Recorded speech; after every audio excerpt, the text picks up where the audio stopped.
Welcome to the Zoomer versus Boomer podcast. Two generations, one conversation. An unhinged, unfiltered, and unexpected take on ordinary life told in an extraordinary way. I'm Presley Gregory. And I'm Bill Wong. And cue the applause. Someone found a new toy. We were doing the sound test before this podcast, and hey, there's music. Let's find out where the music is. Somebody was playing around, just pressing buttons. We do not want her near the nuclear weapon. Hey, what does this button do? I'm pressing everything. That missile. How did that just shoot up the sky? No, it was bad. I just started pressing any button, and they're all colorful, and I was like, what does this pink one do? It's Christmas. I know. It's crazy. My favorite, Bill can't hear any of it. I'm wearing headphones today, so I'm the only one that hears what noises I'm putting over the podcast. When he goes back and later is editing and everything, he's going to hear the sounds that I put over him talking. So go ahead and say something that you think is interesting, Bill, and I'm going to put a sound over it. Something that's interesting. Yep. Oh, off the top of your head. I can't think of anything off the top of my head other than that. Maybe it's two. I can't think of anything right now. Crickets. Go with me. Oh my gosh, I'm just so excited. The sad trombone. Okay, you can hear it. I don't like to use headphones because I don't want to hear my own voice. But today what we're going to do is talk about Presley went through her exams. I wanted to give her a chance to talk about that experience of the exams, law school, why she loves it, and how law school fits in her overall goals and aspirations for her life. Yeah. Wow. Great intro there. Honestly, it's good to be back. I feel like for 2 weeks, I was just getting, what would you say, 20 text messages a day from you? No. But I didn't call. Did I call? No, you didn't call. I didn't call. Smart. Wouldn't have answered. Wouldn't have answered even if you did. My punctuation was proper. Yep. It was great. No, the text messages were plentiful and yet proper. But no, I'd get like 20 texts from Bill while studying for some of the hardest tests I've ever taken in my life and was like, what? Were they really the hardest? A few of them, probably. They're the most complex exams I've ever taken in my life, yeah. Wait, tell me about that. I was an English major in undergrad. What was my hardest test? Writing a paper. Writing paper. Writing a paper. That's hard because it's just heavy lifting. One of your exams was writing an essay. Okay, let me go through all of them. I had to take 4 for midterms. I had to take 5 exams. But for finals, I had to take 4. I had to do legal research, property, civil procedure, and tort law. And that was hefty. All of them are pretty hefty. They built our schedule to gradually get harder and harder. So legal research was like an hour and a half. Property, I think, was 2 hours. Civil procedure was maybe 2 hours. And then yesterday I did a 3.5-hour exam, but you have to be in the room prepping to take the exam 30 minutes before. Technically, I would count it as a 4-hour exam. I wasn't examining for 4 hours. But yesterday's test was really exhausting. It was really bad. That was 3 big essays and 50 multiple choice. Yeah. On torts. On tort law, yeah. You want to talk about how I was telling you what a tort was last night? And what you thought it was? You want to talk about that? Sure. What'd you think a tort was? I thought it was a little dessert with a little crust, some type of whipped cream in the middle, and maybe some fruit. Yeah, a tart. He thought it was a tart. Tart law. Fruit tart law. Yeah. Hey, that would actually be fun. Oh, right? Of course, but there's no laws. I guess it would just be pastry making. Pastry making law. Like you must mix. So much fun. You must separate the egg whites from the yolks. It's like a law. I bet you that'd be a popular class. I would take it. Yeah. But if I got to eat what I made after. Oh, 100%. Yeah. You got to test it. At A&M, when I was there in undergrad, there was a wine tasting class. And you took it? No, I don't drink. But also my parents wouldn't have paid for it. So, yeah, but there was a wine tasting class. They screened the classes that you could take that seemed appropriate? If I told them I was going to take a wine tasting class and that they had to pay for it. That is not going to work. Yeah, it wouldn't have worked. Actually, And they would have found out. I tell them everything. They would have found out. I went to school, undergraduate, I went to Cornell. Cornell is one of many colleges in Cornell. One of them was the hotel school. Mm-hmm. One of them was engineering. Mm-hmm. And I would take classes at the hotel school. And the hotel school, it was the best classes ever because they'd have wine tasting. They'd have food preparation. How to sleep in a good bed. What that feels like.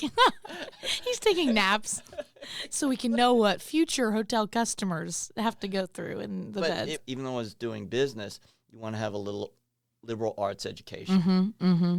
Obviously, English I had a would help. lot of liberal arts education. But I love that, and I didn't appreciate it till later on because when you start doing grad school in business, it's really boring. Yeah. Well, Finance and how to get the most capital gain out of, squeeze the most out of. is there your a yawn shareholders. sound on here? No, I get. Is there a yawn sound? What would I do? There's no yawn sound. Maybe. So your class on torts. Okay. Tell me about that. It's about how you would be able to sue somebody if they did something criminal against you. If I punched Bill in the face, I could get a criminal charge, but also I could get sued for a battery charge. My head also is really swimming. I don't want to necessarily talk too much about the material that was on the exam.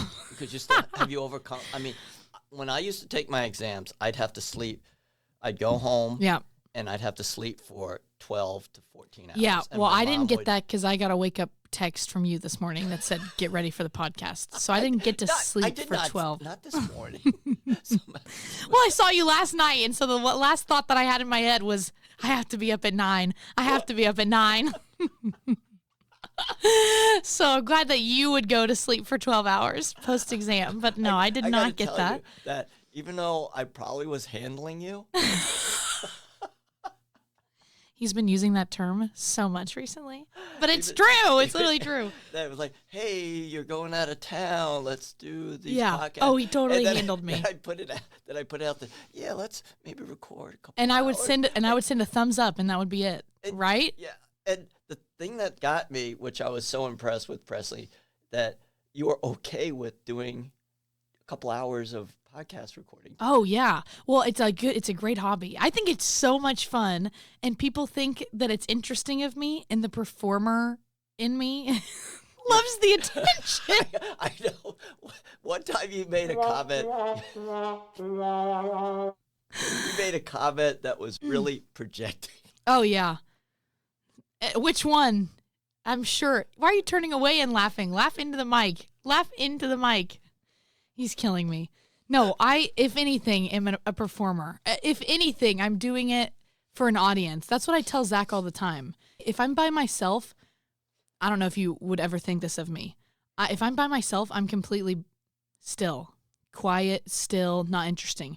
The second somebody is in my presence, I absolutely turn it on. Absolutely. But you have an audience of Hundreds and of a micro- thousands of people on and our a microphone. podcast. So Yeah. that's why you Really, performative. really have to turn it on. I Actually, can't believe you just called me I performative. realize that when I play pickleball, I'm doing performative art, where I want people to go, "Oh my!" Like, wow, he's effing so good. God, and Okay. I want to. That's a lot of pressure. No, to me, it's not. I just Really? want to. I want to show what I can do, and I want to embarrass people. Oh, okay. Right. Well, what did you, hey, so you watched me play the other night for about 30 minutes. I really wasn't watching you. Okay. But the other night at the team meeting, when you said that you were watching me and that I needed some extra work. No, I liked what you saw. I liked what I saw. You were moving around well. He is so and you were- fake. You are so fake. You are literally so fake. It was the worst pickleball I've ever played in my entire life because You weren't God listening to forbid. me. Why No, were you no. listening to me? Okay, God What? forbid Seriously? Bill go 10 minutes without the attention being on him when we're in this pickleball court. He sits down. He's there to talk to me about the podcast because I'm taking like a little mid break in the middle of finals. I'm just setting it up. Anyways, he walks in to watch me play. We're going to talk about the pod for a second. 30 seconds into him entering the courts, he was like, I'm on a podcast with her. Yeah, Presley. Yeah, we have a podcast together. I was on the court listening, turning to look at him, just shocked. I couldn't help myself. I played so poorly because I was listening to every single word that Bill was saying. God forbid the attention not be on him. For 2 seconds, you want to talk about performative. But you didn't bring it up at the team Christmas party. I did not. I brought it up in the morning. I go back to law school? Yes. Go with me on this journey for what a week of finals looked like at UNT Dallas. I just played a harp sound. That was for Bill. Okay. So you believe your exams went well? They went fine. I am of the mindset of I just want to pass. I just want to pass all my classes and really honor the people that have helped me get to this place in my life. Honor the Lord because he's really the one that got me to this place in my life. And that's it. That's all I want to do. I just want to work my hardest. I think law school is a game of comparison. It's a crazy game of comparison. Well, life's a game of comparison. I know. But this is law school gets maybe a bad rap, but maybe not a bad rap because it's true. People will go to the library, steal books, light them on fire. That way you don't have access to them. That's a thing that law school does, that law school students do or whatever. My school has not done that. My school's been very community-oriented, uplifting. It's been great for me because that's the environment that I wanted to place myself in. That's one of the reasons you chose. That's one of the reasons I chose UNT, and I love it. I should have just said my school. Now people are going to stalk me, one of our fans. That's the reason I chose my school, and I love it, and it's affordable and accessible. How did you know before you went to the school that it had that mindset? You talk around, you shop around, you reach out to people on LinkedIn, you see if anybody has connections in the Dallas area to people there, you see what they think about it. The law community in Dallas and Fort Worth is super small, very small. Really? So people always know somebody that knows somebody that's there. And what their experience is, and you talk to people that are there right now and see what their experience has been, and you go talk to some of the faculty if you ever get the chance, and you go tour. Did you, if you had gotten into a different school, be it UNT was my number one. Really? If you gotten into a Yale, Harvard, or Stanford, you would not have gone. Tempting, but I wouldn't have gone. Okay. Tempting for the prestige, but if I'm just going for the prestige, that shouldn't be what gets me to the place, but often it is. But that's why it's the comparison game of life. I want to stay in my own lane, focus on what I'm doing, focus on my goals, focus on what the Lord has for me, what he's calling me into specifically. And then when I do look at what other people are doing in their lanes, I want to be able to celebrate them rather than be jealous of them. Yeah. I think that is so key when you can think about other people and say, wow, I'm proud of you, but this is how I'm going to do it. Yes. Yeah. That's such a mature. And I wanted to say this before, that last week we had some issues with recording. The production person was not doing their job. Production person. He's talking about himself. I didn't turn on the record button or didn't press the record button. And Presley was so professional about it. She didn't make me feel bad. And she said, oh, don't worry about it. Let's redo it. And I thought to myself how professional you were and how mature. And the other thing, I've been listening to, cracking me up. I've been listening to our podcast because no one else is. We have all of 5 people listening. Yeah, about 5. Yeah, 5 or 6. And we're 2 of them. Yeah, family members. And my best friend, she wanted me to mention that. How dare you not mention me on the? I was like, okay. She listens. But she was so professional, and I've been listening and not only critiquing, but thinking that I really think you're amazing at this. Oh, my gosh. No, I'm serious. That you say, hey, by the way, we're just staring at each other, and there's silence. And that's so wonderful for the audience. You're thinking about the audience and how you come in and you talk about something, and we're not stepping on each other's words. You're just, this is, I think we have chemistry. No, that's something. Individually, this is a talent and a gift that you have. I'm a theater kid, Bill. I'm a theater kid. You never. It's all a performance. You have to understand. Now, my son did theater in high school. Okay. Is that what you mean, a theater kid? Sure, but also he loves when I say sure. Because it means I don't give a crap. I've got her saying sure. Yep. And I have her smoking pretzels and saying "sha." Yeah. I do that all the time too. I go "sha" because that's what Bill does. He goes "sure." So no, theater kid. It's like when you identify with musical theater and it carries with you throughout your whole life. Mm-hmm. If I have something playing in the car if it's not Christian music, it's musical theater. Yes.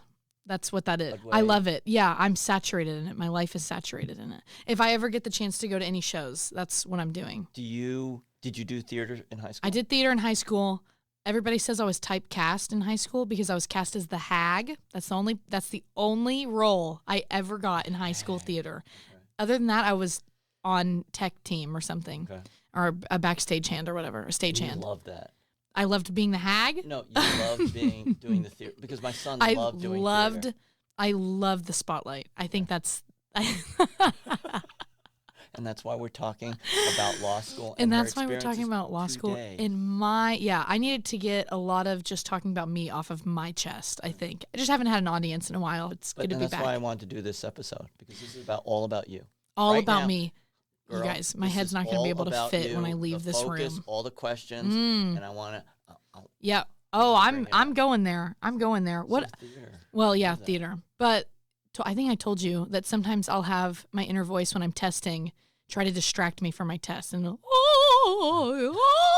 it'll try to sing opera to me. And so I think that's part of my theater something to like try to distract me or whatever. But I didn't have a visit from that voice these tests. I didn't. Is that a good thing? It was a good thing. I put in my headphones and I just focused on my exam and I was locked in. It takes so much brain power to lock in for 3.5 hours. Oh. 100%. It's almost a stamina test. It's all about stamina. It is all about stamina. Absolutely. That's why a lot of people will start with their essays and then they'll go into their multiple choice because there's not as much. No.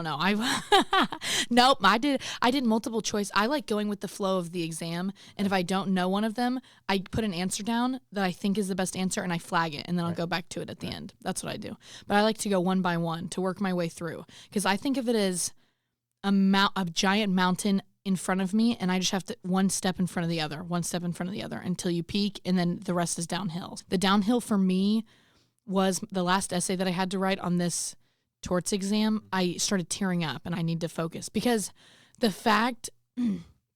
Physically got emotional. I was very emotional. In a good way or bad? In a good way. The fact that I was sitting in the room that I was sitting, the room where it happens, the room where it happens. That's for the theater, the musical theater kids. The fact I was in the room where it happens, sitting amongst other people that I love and think are brilliant, getting to take an exam and finish my first semester of law school, that's been the dream. That has been the dream for so long. And I had just one of those moments where, I don't know, heaven and earth a little bit converge for a second, and you like feel like you're in an ordained moment and that the Lord has placed you in the right place and exactly where you're supposed to be. And I had to smack myself out of it. Girl, you got an exam right now? you started crying. I said, I will give myself 15 minutes, or whoa, not 15 minutes. 15 seconds. 15 seconds to be emotional about this. And I literally have to get my head back in the game. I gave myself 15 seconds and I looked around and just thought to myself, I'm just so grateful to be in this room doing this. This is crazy that I get to pursue this and that a school said I was good enough to pursue this. So when you got your acceptance letter, was it a physical letter? Very emotional. Was it a physical letter or It was an email, and I'll literally never forget it. It was amazing, and I had been waiting to hear back from UNT for so long. I had been on the edge of my seat, so nervous. I only took the LSAT once. That was a whole experience in itself. I could do a whole podcast about that. I'm not good at standardized. Oh, neither am I. I blacked out during that exam, and during my 15-minute break, just prayed to the Lord and was like, if you want me to get into school, you are going to have to take over this exam. Don't remember reading. I genuinely don't remember reading or understanding anything that I was reading on that exam. Went back into the exam, was going through it, don't remember anything, walked away from it going, I completely failed that, completely botched it. I got my score back, sobbed, because it was the best score I've ever gotten on any practice test, on anything. Good. That's what happened. The Lord was like guiding my mouse. Lord, give me a Holy Spirit moment over A. Lord, should I click it? Shall I?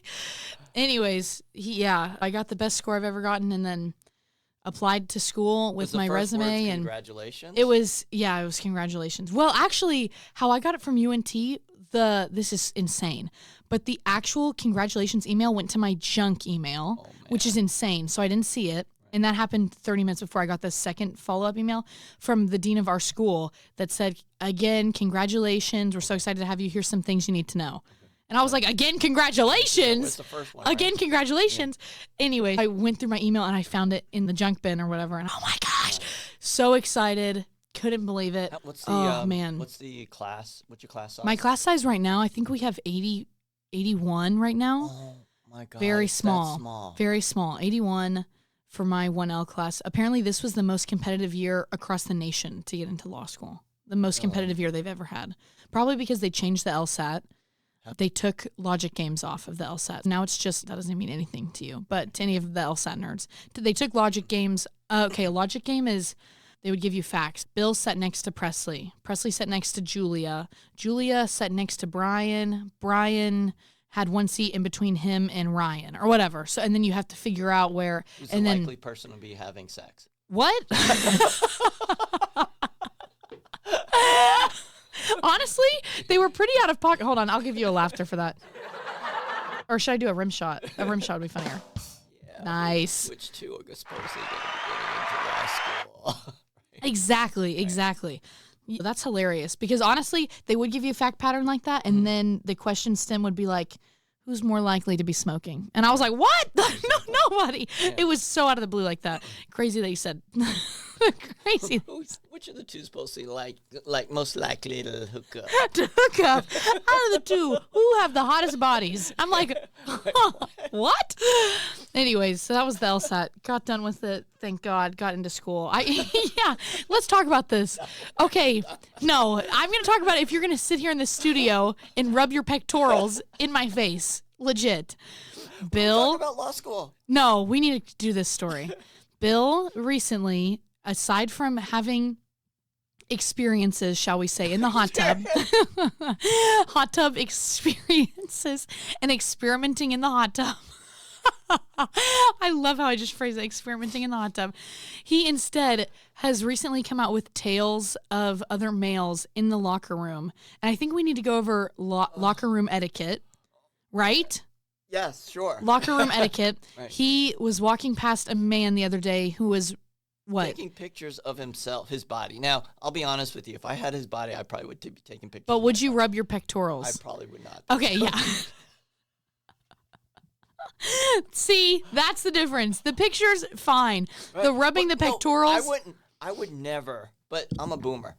I would never take pictures of my body. Think that that might be. Sure, that could be a boomer thing, but I wouldn't take pictures of my body either. Even if I had the body to show, I'd be like, no, that's not. Yeah, I don't want that on the internet. I would never take a picture of my body for. But you know what? Any reason. No hate. What? We can't hate on people that do. No hate towards that. I just wouldn't. I wouldn't. Yeah, I just wouldn't. That is not a choice I would make because I would never do that. No. But no hate to anybody. I have a personal trainer best friend, and she has to do it for like her job. Oh, that makes sense. And so I'm like, there's some reason to do it. But if you're thirst trapping. Do you know what a thirst trap is? I have no idea what that is. Oh, Precious Bill. I wonder if I can Google. Boomer. What do you think? You know what? I want to hear what you think thirst trapping is. Someone who wants attention. Someone who wants attention of some type. Okay. And they're demanding attention from other people. That's my guess. Okay, but what do you think that thirst has to do with? Attention. Okay, so it's a slang term. Social media post, often a selfie or suggestive photo or video, strategically designed to attract attention, admiration, or sexual thirst or desire from others. I had to think for a second what SEX. I just didn't want to say it. It feels yuck. From others, making the poster. That a boomer thing? What? You just did? You couldn't say the word sex? Oh, I'm a prune. I really think you're a bit of a boomer. Just your driving and my lingo. I really think you have a little bit of an I try to keep it a little soul. clean. Thank Don't you. you think so? Oh, I think you have a little bit of a young soul. So maybe that's why it works. We somehow meet in the middle. No, I mean, the driving thing and your maturity. The driving thing. And Bill, I'm actually 45 years old. I thought you were. I just have aged really well. No, but that's a thirst trap. You know what? That would have been fun to do today. Would have been to just talk about like Gen Z sayings and to see what you think that they are or what they are. That would be so funny. Right. Yeah, those would be pretty out of pocket. But I thought thirst trap was good. Anyways, and then you saw somebody else flexing in the mirror without taking a picture. I just walked by. I smiled to myself. I am constant. Do you stare? How do you see no, them? I He licks his notice lips and it stares. try not to Notices draw it, attention licks his lips. and why. Oh yeah. Oh yeah. Wow. Wow. Oh my gosh, I just screamed right into the mic. Sorry. His wow was crazy on that. Okay. Wow. So I don't know how we got on that, but I Yeah. just would never do that. And Bill, but yeah, he would never do it. And he thinks that it's interesting when other people have that like quirk. You think it's interesting? Yes. Yeah. 100%. That's the only thing I guess that we can take away is that Bill thinks that it's So, interesting. change us up. Going back to Yeah. law school. Yep. You loved your law school, UNT. Love it. Still love it. It's Okay. fantastic. I And love 81 my friends that there. seems like a very small class. I gotta believe It's pretty small. At the at other law schools, it's much larger. It might be larger, but we have technically an evening class that was accepted as well. I guess in total we're 100 or something like that. Maybe 120 or something like that. The fact that they're very communicative and what was that? Dude, that was your computer. Okay. Wow. The first thing that Bill says to me when I get into mute your cell phone. I don't want your Gen Z texts going off, blah, blah, blah. And look what just happened. And we just had a ding. It was one of your sound effects. One of my sound effects. That would have been so funny. I'm like, ding. Sorry, busy. Hold that thought. Or a phone call. Hello, caller. That'd be funny if we start pretending we have callers. Or if we take callers. So, yeah, we will at once. At That's some a good point, we're idea. going to answer questions and make Yep. make comments on people's comments. Yeah. Whenever we get enough comments to make And comments on them. and answer questions. But what I was going to say was that, and you found the experience at law school with your peers wonderful. Wonderful. So hard. So hard. But so rewarding. The work is hard. The work is really hard. Why? The material. The volume and the The complexity. material is really dense. Right. And the volume and the amount of work is intense. Very intense. Here, Read these 50 SEC pages. 202 and summarize it, and it's like 500 pages. Read these 50 pages tonight and have them all do a case brief on them all by tomorrow. And it'll be 10 cases. You're just up, just grinding on these cases. And all of the cases are just to help you better understand this one rule that you're trying to understand. For battery, you're trying to understand that they need intent to harm, or they need intent to cause a harmful, or, oh my gosh, I'm talking about the exam right now and I just realized that I left a big portion off. Are you serious? Are you kidding? I didn't say or knew to substantial certainty that a harmful or offensive contact would occur. Oh, I told myself to write that down. Dang, I'm beating myself. I'm literally beating myself. It's okay. That sucks. That literally sucks. Oh, frick. Whatever. It'll be fine. Okay. It'll be fine. I hit all the other points. Dang, I can't believe I forgot that. Whatever. And you buried that in your memory until now, right? Oh, man. Yes, I did. Okay. To better understand. Anyways, you're just reading cases to better understand a rule. Dang it. Okay. Crashing out. I could never. Now, how could you remember all of this?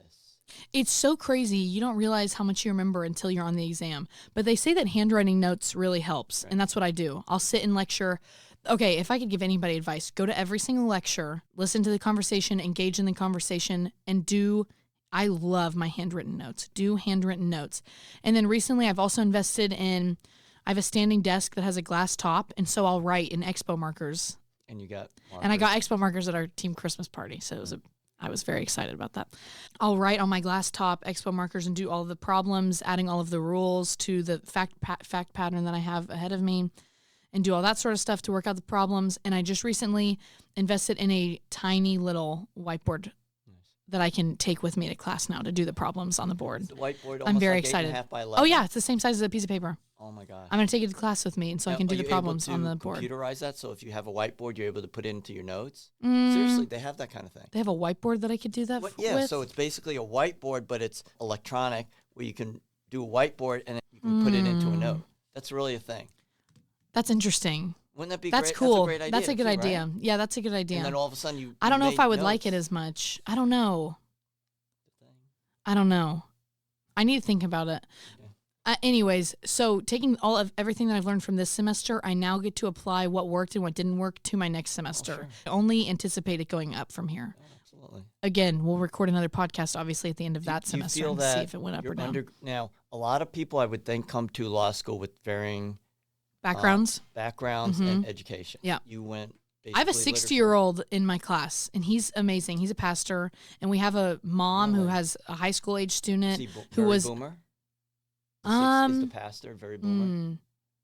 He's the age of a boomer, but he doesn't act like a boomer. He's awesome. Okay. He's really incredible. He's in my study group, and he's incredible, and he's so fun to be around. He's hilarious. Really? Yes, and he's great. Senses of humor. He has a great sense of humor. I don't know about anybody else. Yeah. I'm thinking of one in particular attorney that's a member at this club that we work at, and she is fantastic. So if you're listening, I think that you're fantastic. Got a great sense of humor. And your laundry detergent changed my life. She gave me some laundry detergent. Unbelievable. Okay. Unbelievable. I used it on our bed sheets. That way it would last for a while. It has changed my life. And it's all natural, and she makes it. She literally makes it. Okay. And she gave me some. Oh, nice. I want to be just like her when I grow up. It's fantastic. Nice. Yeah. It changed my life.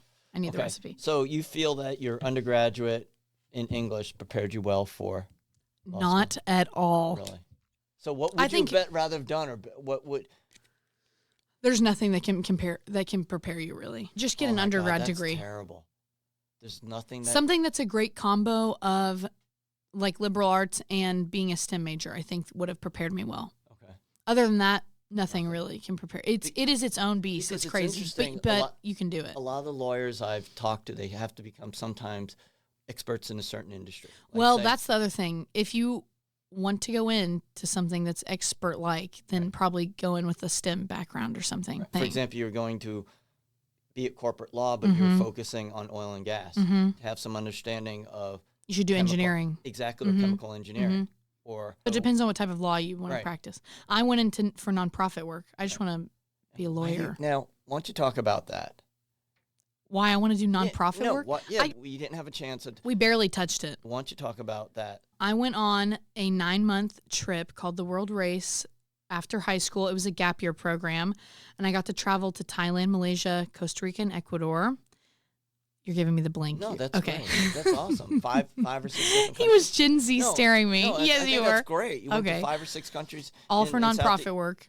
And all the work I got to do was anti-human trafficking or helping people with different various special needs and stuff like that. Different orphanages. The church connected you with this organization?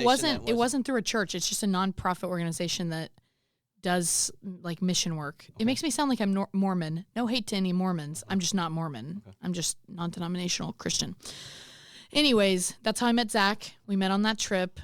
I know he's so surprised right now. His mouth is open. Oh my God! Yeah, he's a corporate. I know he's a finance bro. Right. But that's how we met. We met on that trip. I was instantly in love. I was obsessed. And he was like, she's kind of like a sister to me. And I was like, oh! He said that? Oh, yes. Oh. Yes. Yes. I had to crawl my way out of the trenches of the sister. Right. What is it? The sister zone. Yeah. He was like, she's like a little sister to me. And I was like, not for long. How did you overcome that? Yeah. Because that is a huge... that's a battle. He said that one day he walked away. I prayed a lot. And I was obsessed. Right. And I honestly just tried to be a good friend to him because that's all that I could be. Not because he chose it, but on this trip, you're not allowed to date. Obviously, you should stay focused on what you're doing. But I just tried to be a good friend to him and had a major crush on him. And I wanted him to see that across the board, I was the same with him as I was with everybody. And what? No. Ew. You're trying to change his mind. This ain't no sister, right? This ain't no sister. Ew. No. I wanted him to see that I was a really good friend to people and that my character was consistent. Anyways. Consistent with with how kind I was, how generous I was, how funny I was. I'm a woman. Ew. He's trying to make it gross. No, there was nothing untoward. End that you were like, hey. I wanted him to see my character and fall in love with my character. Right. I've always thought to myself, like when I was in high school and stuff, I was like, if they really knew me, they'd be obsessed. Right.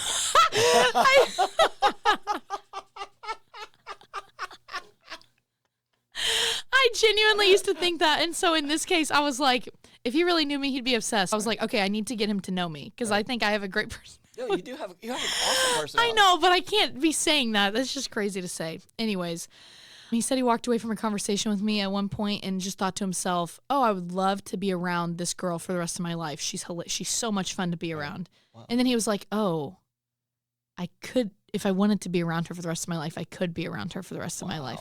And then he said he prayed to no longer see me as a sister. He was like, and how long did and I was like, process take? 4 or 5 months. Really? Yeah. He started liking me in the middle of the trip. Oh, I was patient. Day in and day out. Working like a dog day and night. Drinking from a pot. None of you want to touch. You know what that's from? Oh, he's just laughing. He has no idea. I have no idea what that's from. Anyways, but met Zach on that trip, and I fell in love with the work I was doing and fell in love with the boy I was doing it with. So when you first met him, you fell in love? Or it wasn't love at first sight, but it was definitely attraction at first sight. Right. I thought he was so handsome and good looking. He's a good looking man. He's good looking. I know. I literally fangirl over him. He's good looking. He's so good looking. And he, oh my gosh, I'm blushing. I'm literally blushing. Charles is a good looking man. He's very good looking. I just think his big brown eyes. Oh, I have not. I could talk. I have not looked that would be a little. Now, if you did. Now, you know what I'm going to do next time I see look, Charles.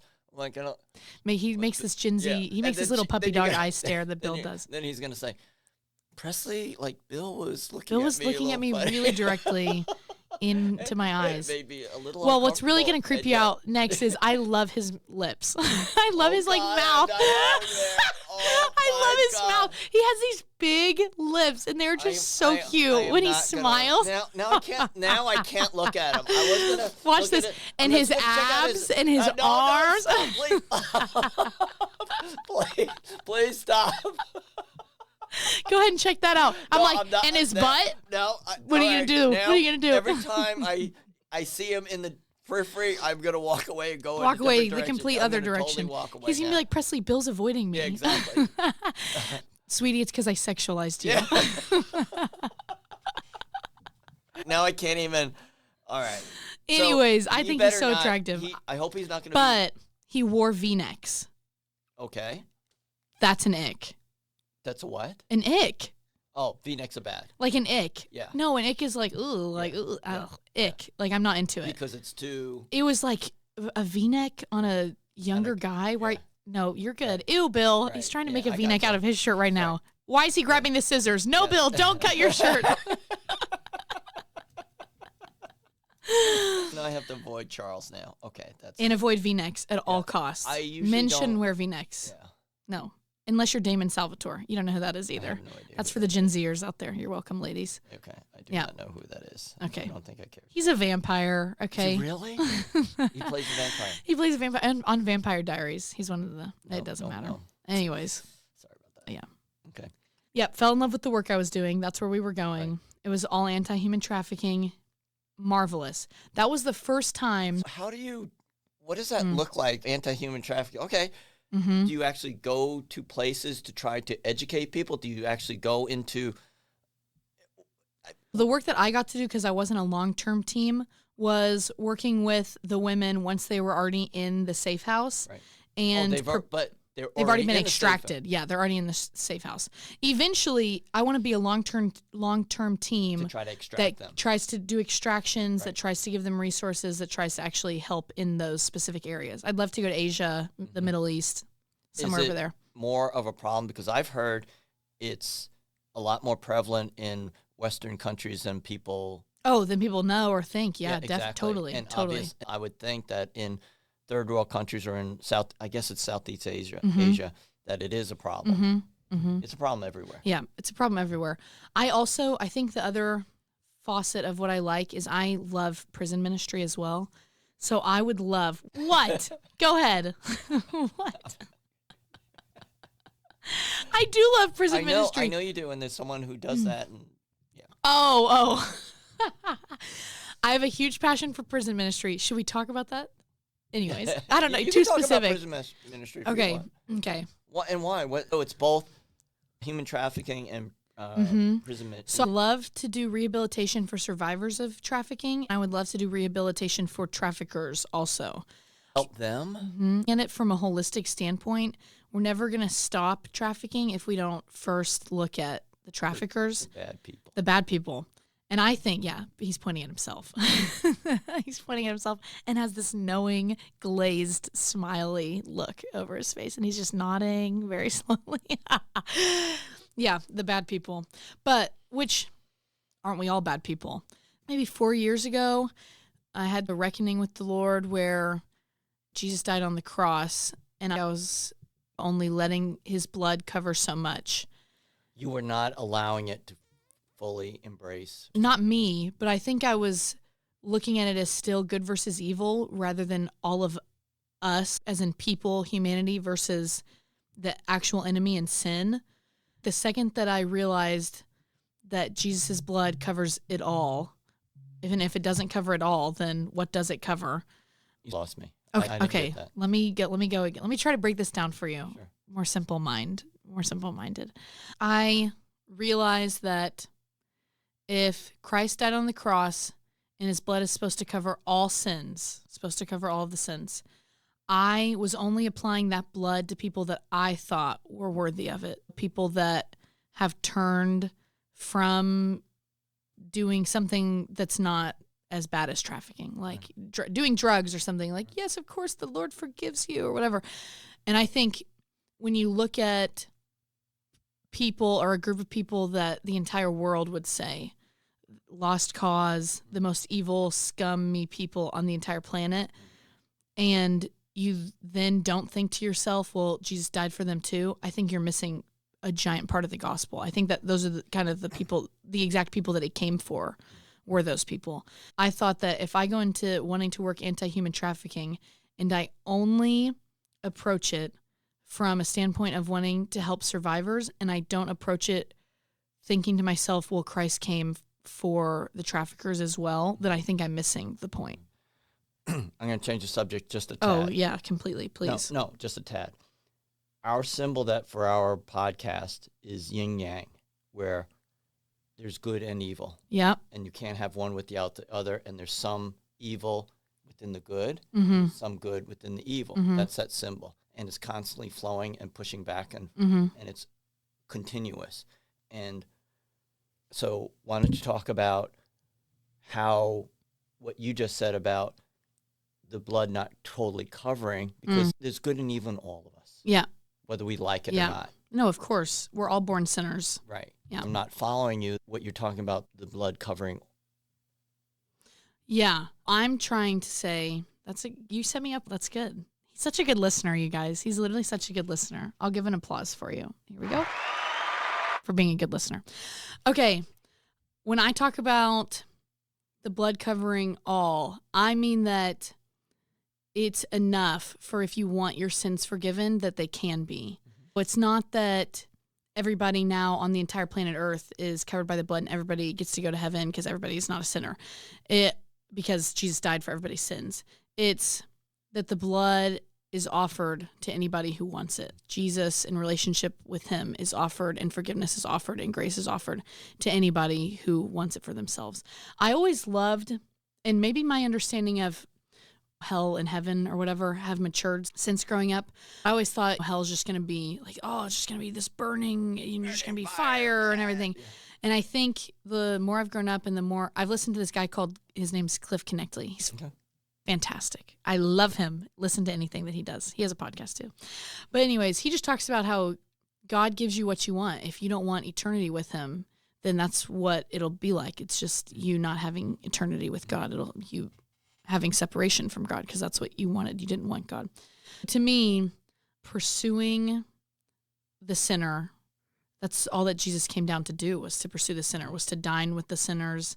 And that was scandalous. That was so scandalous in this Jewish culture because, or even when he would touch a prostitute or touch a woman who had been bleeding for her entire life or bleeding for 13 years, he would touch these unclean people and he would cleanse them through spirit, not through any like sort of sanctification ritual that had to be done. It was all through his forgiving power. As a younger person, had this idea there was only a specific group that Jesus came to save, and it was only people that I didn't think were completely and purely evil. But it's those exact people that he came to save. But he can potentially save everyone. And even people Yeah. who have less, we all try to. I mean, that's in a perfect world, of course. Right. He could save everybody. But I think the goodness of God is the free will. That's the whole point. That's the whole point of, I mean, from the very beginning, the Adam and Eve story, he put the tree there not to tempt them, not to be a mean God, but they had to have free will. Without free will, is there any love? There's no love in the world without free will. There has to be free will in order to have love. And he wanted for us to love him and for him to love us. And so there had to be a way for us to choose not him. And when you define free will, it's an individual making their own choices. Choice, Yep. or choices. Mm-hmm. Okay. Yeah. And I'll be free honest, to follow God, free not to follow right, God. and I think that one moment of making that choice is what defines us. Yeah. And we've talked about this We have previously. the courage. And no, really. Yeah. I know. And sometimes to do things that might be short-term detrimental to yourself. Yep. And man, I thought about this the other day. I had a big one of those moments recently. Hopefully nobody from my school listens to that. I guess they can, whatever. I didn't turn my final paper in the right format on accident. So it's -1 point. Right. I don't know if I can say this. They emailed me back and they were like, hey, you have to turn it in this right format. I had to go back and retype the whole thing because I had deleted the original format. I had to go back and type the right thing. I noticed some errors that I made, and I had the choice to fix them or to not fix them. Our conversation replayed in my head, and I was talking about how I want to be trusted in the small moments. I want the Lord to know that I'm going to be honest and honorable, and I didn't fix any of my mistakes. Right, that's good. And that was so hard. I typed it exactly how it was written. Right. Without fixing them. Without fixing it. Or at least I tried to not fix anything because a lot of the stuff, when I would copy and paste it, would transfer over and it wouldn't italicize some of my citations or whatever. I would italicize the ones that I meant to. And anyways, but there were some citations. I should have done a full citation up at the top and I didn't. And instead I did it at the bottom of the paper and I could just move this up. And I was like, do not. Honor the Lord in the small things so that he can trust you with the big things. Anyways. I think in the long term that helps conversation. us. But in the short term, it hurts us. Oh, yeah. And I think... That was good. Oh, thank you. That was really good. Wait, talk more. He just made such a surprised face that I just told him that was good. But that was so good. Wait, talk more.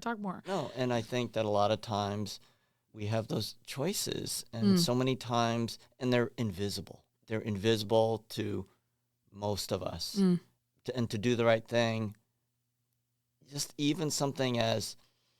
When I went to school, I moved from California and went to a state school. And I could have said I was here longer than I was to lie to get the in-state tuition, but I did not. Instead, I took a co-op job on campus to get the in-state tuition. It was more difficult, but I'm just not. But it was honest. It was honest, and I'm just not going to do that because no one would probably find out. No one would find out because I was living in Texas, but not in the amount of time I should be. No one would have found out, but you would have known. I would have known. Exactly. That's a problem. I would have known. I would have known. I'm not going to do that. Yeah. And what do they say? They say that character is who you are when you're alone. That's what they say.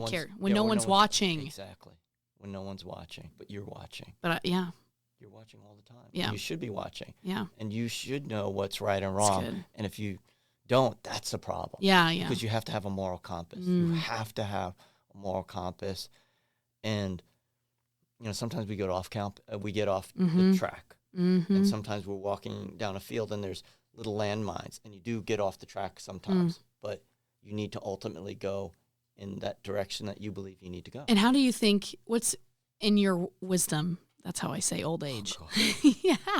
In your wisdom and old age, what would you say is best practice for somebody that does get off track? What's like the best thing to do to get back on? I really think what I have found when I was a young person, I had too much of an ego, and I always thought I was right, and to start to listen to other people who you trust and to really listen. And then over time you get a better moral compass because you start to get feedback. Because a lot of times at least when I was young, your ego and your sense of worth is skewed. When you start to realize, hey, I don't have all the answers. I don't have all the answers. Humbleness. And we talked about this before, to have that humbleness of listening to other people. Many times, when I see things, I don't say anything because I believe a lot of people are not in the right mind or the right time to be accepting of that. And that's sort of on them. You should always be. Sometimes when I'm in the court and someone makes a mistake, I would actually say, did I mess you up? Did I affect what you did? So I'm trying to put it on me. And I'm like, oh, no, you're good. I screwed up on myself. Okay, that's good. Many times when I'm playing, other people screw me. Yeah, but nobody ever asks. When we were played together, Oh, remember? yeah, and you told me. Right. You said because I have ADD, ADHD. What'd you say? That one day, when we played together, I know. Oh, no, when we played together that one time and you hit me with your paddle. I told my daughter. It's the worst game that Bill's ever played. The chat, yeah. And on SportsU app. I got an Instagram account, put it on there. Just to put it on there. LinkedIn. Yeah, I linked it. But after we played, or when we played, remember you said, hey, when you call a ball, like you said, mine or yours, that messes me up. Because I have, what do you have, ADD? Yeah, I have attention. Yeah. It messes me up. And I said, that is excellent. I will not, I'm going to shut my mouth. Because he takes the games very seriously. I don't. I see it as a social thing. What? Social? Social. I see it all as fun, which is why we can't play together. Because he wants to embarrass the other team. Okay. Did you want to say anything? Oh, we're talking a long time. Did you want to say anything about law school? So you're loving law school. Love it. You love the people. You love love the people. learning. Love How do you feel you're different from first day of law school to your last exam? Wow. I had no idea what to expect when I first walked in. I didn't even know I didn't know what a tort was. Okay. I didn't know a lot of these terms. I didn't know what a case brief looked like. You just learn and become a vet really quickly within a span of 4 months. And by the end of that, which 4 months in a grand scheme, such little time. While you're in it, feels so long. Now looking back, I'm wondering to myself, where did that semester go? Do you think Absolutely. You'll get through? You're 100% sure you'll get through? As long as everything keeps going the way it's going, 100% I'll get through it. Okay. Yeah. Zach has been grand. Charles, excuse me. Charles has been amazing. He's been so amazing. If you don't have a good support team behind you. I can't look at him now. I know. Sorry I ruined him for you. If he gets really upset that every time, Bill has been totally, what's going on? Yeah. You got to explain to him. Yeah, I'll tell him that I hypersexualized him. And I'll have to do this. Yeah, keep your eyes averted. You only look at his feet. Yeah, exactly. No, you have to have a support system when you're in this. One of our deans gave a speech to our family members on Family Member Day when they got to come up and see the school and see what we were learning and stuff. They gave a speech and they said, there's going to be a time where your students call you, especially this first semester, because they don't know what they're doing. Right. They're going to call you and say, I can't do this. Right. What did I get myself into? I have no idea what I'm doing. I'm way over my head here. I'm way in over my head here. And they gave that speech to our family members. And I think I made that call 3 times to Zach and my parents and was, you actually did make the call. I was saying, I don't know. I don't know if I can do this. You made that call because. Oh yeah. Why? Because it's so hard. It's so hard. And I don't want to over talk about it or overhype it and make it seem like it's harder than it is. And I don't want to underplay it or whatever. But the amount of work and the amount of stress that always sits in your chest and in the back of your head. I've talked to several other students. Past 4 months, it has felt like I've had a tiny cloud in the very back of my head. During anything that I do. And it's saying, hey, you should be reading right now. Hey, you should be doing this right now. Even when we podcast, even when I play pickleball. When I play pickleball, honestly, that silences that cloud for a little bit. In anything else that I do, that cloud is always there telling me, you shouldn't be here with this family member right now. You should be studying. You should be doing this. You should be reading. You should be writing. And so that becomes so overbearing sometimes. And you just think to yourself, I don't know if I was built for this. I don't know if I can do this. This is really hard. The amount of stress is really That's what I felt through undergrad. Really? But I went to really hard undergrad. Oh, yeah, Cornell. Hey, you know I'm a Cornell grad, too. Yes, I know Okay, that. good. I Cornell, have credits Stanford, from Cornell, and too. Yale, and Harvard, No, I can't have remember. credits from Cornell. Thank you. Because I went to the, you know where the Sorbonne is in Paris? I've heard It's of the that, most famous school in Europe. Yeah, they make pastries, right? Okay, maybe not in Europe. They're in France, aren't they? Yeah, they're in France. Maybe in France. Maybe they're the most famous, like, historic school in France, and that's where I studied with Cornell Law. He does not care about my credentials. Oh my gosh, he literally does not care. Absolutely doesn't care. Jerk. You want to say anything, jerk? You want to Scum. say anything else about school? No. You're getting through it. And now you believe I'm getting that you through can get it. through it. Great support Now system. You believe I you can can get make through it. it. Yeah. You can make it. Yeah. Hopefully that remains through too well. Everybody says it only gets easier. After the first semester. Mm-hmm. Okay. It only Do you think they use- starts harder and then Do you it think gets easier. they're using this as the weeding? Yes. They're yes. trying to get you out. Yes. Has anyone Yes. dropped out yet? Yes. People have dropped out Yes. already. How many? First 3 weeks. How many people? Because I it think started only 81? one. I think only one. Okay. I think only one. I Did think you we had help- 82. Did you help them in Did any I way? help kick them out? Yeah, Like you know their me. You borrow their notebooks. No, we and- only had one drop so far. Oh, wow. That's We've pretty only good. had one drop, and I think if we've had several contemplate dropping, and we might end up having a few that get forced to drop. It might be Because- me. Who knows? because- Grades. I mean, who knows? Could be me. Who knows? Could be any of us. Wow. Yeah. Wow. I don't think it'll be me. We'll find out. That's all I have. That's all I have. Awesome. All right. I have a new closing. Nice yawn. I knew he'd like that. Let me see if I could say this. Yeah, you go. I wrote this closing. I always bounce stuff off of Presley. Mm-hmm. I trust her. She's my partner. And probably all these text messages, and Not I calling, want just her text. opinion. Yeah. I really, and I value your I opinion. know, And I'm and going I- to listen. And all I did when you sent me this text was give it a thumbs up. This is our new closing. Earn trust in yourself and others through selfless humanity, sincere humility, a loaf of courage, and a little humor. Until next time. That was perfect. Testing 1, 2, 3. Testing. Hello. Check. Hello. I'm today going to not use any or likes or. I'm going to try not to say so many times, and I'm going to try to make love to the microphone.